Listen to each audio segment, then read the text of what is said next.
Phone tapping విచారణకు హాజరు కావాలని BRS working president KTR decide అయ్యారు. సిట్ నోటీసులు అందుకున్న ఆయన శుక్రవారం జూబ్లీహిల్స్ పోలీస్ స్టేషన్లో సిట్ విచారణ ఎదుర్కోవడానికి సిద్ధమయ్యారు. కేటీఆర్ కు సిట్ నోటీసుల నేపథ్యంలో పార్టీ ఎమ్మెల్యేలు, ఎమ్మెల్సీలు, ముఖ్య నేతలు తెలంగాణ భవన్ కు రావాలని బీఆర్ఎస్ సూచించింది. ఫోన్ ట్యాపింగ్ కేసులో సిట్ విచారణ కొనసాగుతోంది. ఇటీవలే బీఆర్ఎస్ ముఖ్య నేత, మాజీ మంత్రి హరీష్ రావును విచారించిన అధికారులు తాజాగా కేటీఆర్ కు నోటీసులు జారీ చేసి విచారణకు హాజరు కావాలని ఆదేశించారు. ఆ మేరకు సంబంధిత నోటీసులను బీఆర్ఎస్ వర్కింగ్ ప్రెసిడెంట్ కేటీఆర్ నివాసానికి వెళ్లి సిట్ పోలీసులు అందించారు.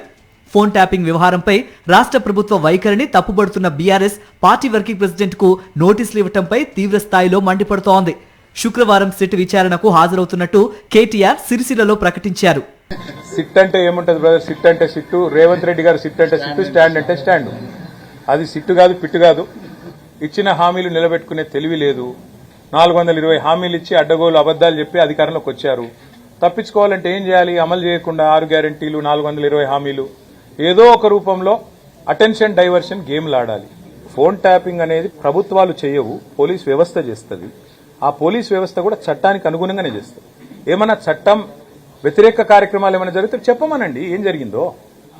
శివధర్ రెడ్డి గారు ఇవాళ డీజీపీ, ఆ రోజు మా ఐజీ ఇంటెలిజెన్స్. ఆయనకు తెలియకుండానే జరిగిందా మీరు చెప్పిన ఏదో వ్యతిరేక కార్యక్రమం? మరి ఆయన ఎందుకు పిలుస్తలేరు? మహేందర్ రెడ్డి గారు మా గవర్నమెంట్లో 5 ఏళ్లు డీజీపీ, మరి ఆయన ఎందుకు పిలవదు? ఓన్లీ పొలిటికల్ లీడర్లు ఎందుకు టార్గెట్ చేస్తున్నారు? కాంగ్రెస్ పార్టీ అధికారంలోకి వచ్చిన తర్వాత ఫోన్ ట్యాపింగ్ కేసు విచారణ మొదలైంది. కొత్తగా సిట్ ఏర్పాటు తర్వాత వరుసగా పలువురికి నోటీసులు ఇస్తూ విచారణని స్పీడప్ చేసింది సిట్.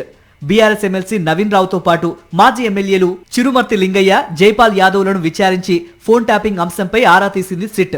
హరీష్ రావు విచారణ తర్వాత ఇప్పుడు కేటీఆర్ కు నోటీసులు ఇవ్వడంపై ఆ పార్టీ సీరియస్ అవుతోంది. మరోవైపు కేటీఆర్ విచారణకు హాజరు కావాలని డిసైడ్ కావడంతో ఎమ్మెల్యేలు, ఎమ్మెల్సీలు, ముఖ్య నేతలు శుక్రవారం తెలంగాణ భవన్ కు రావాలని బీఆర్ఎస్ సూచించింది. బొగ్గు స్కామ్ బయట పెట్టినందుకే ఫోన్ ట్యాపింగ్ కేసులో నోటీసులు ఇస్తున్నారని విమర్శించారు హరీష్ రావు. గంతే కదా నువ్వు ఇచ్చేది, వచ్చిందా? గంతే చేస్తాడు. ఎందుకంటే కేటీఆర్ గారు ఒకవైపు గట్టిగా నిలదీస్తుండు, ఇంకొక వైపు నేను అడుగుతా ఉన్నా, సమాధానాలు లేవు. నీ బొగ్గు కుంభకోణంలో నీ బామ్మదికే నువ్వు సాయం చేసినావు, నీ సంగతి ఏంటంటే దాని మీద సమాధానం లేదు. సిట్ నోటీసులు పంపుతుండే ఇక ప్రేమలేఖలు. భయపడతామనుకుంటున్నావా? నువ్వు ఎన్ని నోటీసులు ఇచ్చినా బిడ్డ నిన్ను ప్రశ్నిస్తూనే ఉంటాం.